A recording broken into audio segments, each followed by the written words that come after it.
Hello and good morning, friends. Have you ever wondered, what does it mean when there are two wells on a property? Maybe you're trying to buy a house, you're walking around, you see those two well pipes sticking up, and you don't really know what it means, but I want to show you and talk to you today about what could possibly be going on. So let's get into it.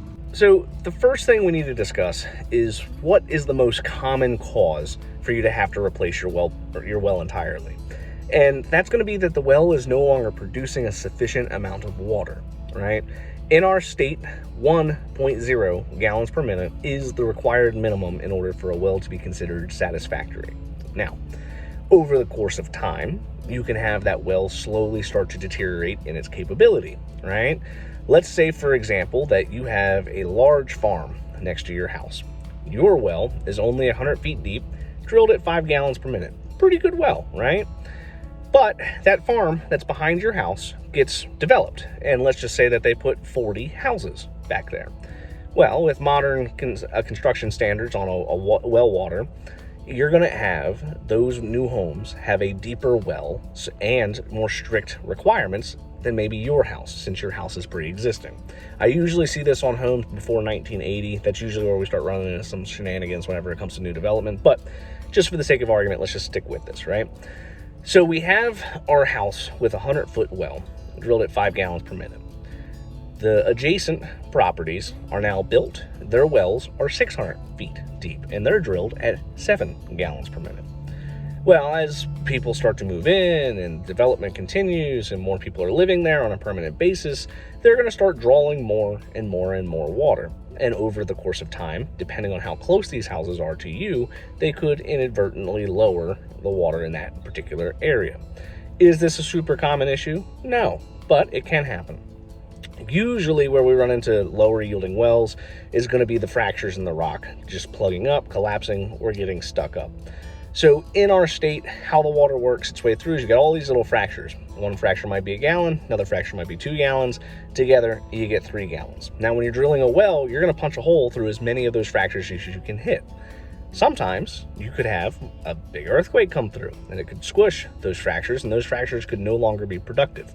You could also have a lot of iron buildup, and it basically, that sediment over the course of 10, 15 years builds up to where you can no longer have the water flowing.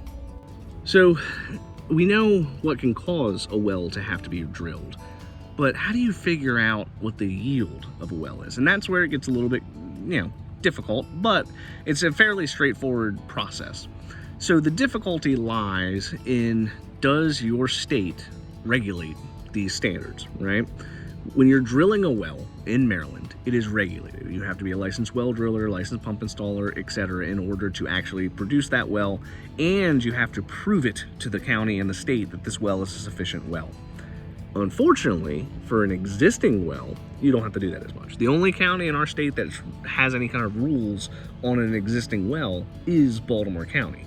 Every other county, there are suggestions, but it really depends on your real estate transaction, not the general public, right? So for example, let's just say that I want to build an addition and I live in Frederick County. Well, in Frederick County, I don't have to have a well driller prove that my well is functional. I could use a home inspector, I could use a plumber, I could use whoever I want in order to say that my well is sufficient. And the rules are not going to basically dictate how that person tests that water. The standard procedure for testing the well yield is basically to take a known volume, so a 1 gallon bucket, 5 gallon bucket, 10 gallon bucket, doesn't matter, but a known volume, a stopwatch, and you're either going to hook a hose up to the testing manifold, which is going to be that little T assembly at the pressure tank, or the wellhead itself. You put the pump on, you start letting it run as fast as you can possibly let it run. You fill that bucket every 15 minutes with a stopwatch. After the course of 3 hours, now you should roughly know what your yield is going to be. Based off the yield, that tells you whether your house is going to be sufficient or not. Sometimes you can have it where that well is not sufficient. So let's just say it goes below 1.0. Now what do? That's where you end up drilling a new well. Now, you could also hydrofrac. We've covered this in previous videos. There are a couple other options, but for this example, we're going to say that you end up going and drilling a new well.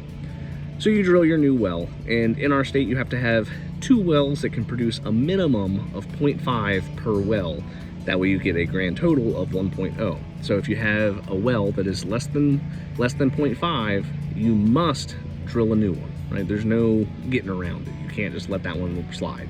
A lot of time when they're actually drilling these wells, the new well is going to be in pretty relative close proximity to the old well. It might be a distance set by maybe 10, 15, 20 feet, but not too much. Like most of these houses, you're not going to end up having a well 300 feet away from an existing well. They usually try their best to keep it in the same position. Now, whenever you have two wells, that means you're going to have two pumps, and you ought to have two separate pressure switches. And the reason why is you don't want to have a system where you have a deep well and a shallow well, and one switch controls both, because you could be running into the problem of the first well that's shallow could run dry and you risk burning up the pump. So you want to have two pressure switches, one for each of the pumps and one for each of the wells, and then you're going to have one that has power and then one that does not have power. And then ideally you use the newer, better well, and then whenever you need to, you can use the old one. It's also very important to make sure that if you have a house that has multiple wells on it, you really need to make sure that you pull the records to see what happened. For perspective, the house that I just showed the video of the wells, that had a whole bunch of dry holes before they even got to the proper well. So it's very possible that when you're drilling these wells, you can miss. And it does happen from time to time. Most of these drillers are pretty good and they don't usually screw up. But no fault of their own, you could dig a hole and not hit anything. And that kind of sucks, because then you just spend all that money to drill the well, and the well's not productive. So in this particular circumstance, the well was productive. I guess the original well was just not as productive, and they wanted to get a better one, which they succeeded in. Sometimes that doesn't happen, though. Now, when you have these two wells, there are ways to basically get it to where a computer can basically toggle between left and right, depending on what your circumstances are. Most of the time, most homeowners are going to just set it and forget it and not even really bother with it. I would say of the dual systems that I come across, on average, usually it'll be a physical light switch that you'll have one light switch off, one light switch on, and then you manually go over there, turn the power to the pump A off, turn the power to pump B on, and then now you got power between the both. I do recommend, if you have two wells, it's a good idea to make sure that you turn on the second one every now and again, just to make sure that the pump runs and everything's good, because you don't want to have your backup well not touch it for 4 years and then you need it and it doesn't work, because now you're kind of out of water for both, and now you're looking at replacing the pumps for both, right? If you have these two wells, it's also important to make sure that you maintain both of these wells. So what that means is, does the conduit look good? Does the cap look good? Is the casing in good repair? And if it's not, you need to make sure that you get those fixed up. Maryland State requires that you as a homeowner take care of your well, even if you have a UV light, right? So if, for example, you smack the well with a lawnmower, you break the casing, you still need to fix it, because you could be potentially contaminating surrounding wells because you're not taking care of yours. So it's important to make sure you keep on top of things. It's also kind of being nice to your neighbors. You don't want to screw up your neighbor's water source because you didn't want to take care of your well. When it comes to these wells, though, don't freak out.